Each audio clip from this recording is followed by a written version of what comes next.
আমাদের এই মুহূর্তে কাজ চলছে সোলার প্যানেল ইনস্টলেশনের, যেটা সোলার সাবমার্সিবল পাম্পের কাজ হচ্ছে মাঠে।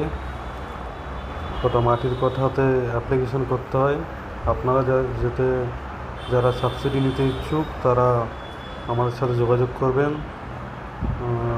সোলার পাম্প বসালে গভর্নমেন্ট থেকে আপনাকে 60% সাবসিডি দেবে। সাবসিডির জন্য রয় সোলার অ্যান্ড ইঞ্জিনিয়ারিংয়ের সাথে যোগাযোগ করবেন। কল্যাণীতে আমাদের অফিস। তো কন্ট্যাক্ট নাম্বার প্রয়োজন হলে কন্ট্যাক্ট নাম্বারটাও আমাদের বলছি, ওটাও নোট করে নিন।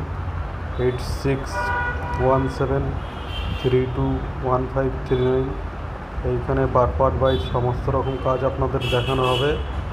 আপনারা টোটাল ভিডিওটা দেখবেন এবং সাবস্ক্রাইব করবেন। নতুন আরও ইন্টারেস্টিং ভিডিও পেতে লাইক, কমেন্ট এবং শেয়ার করুন।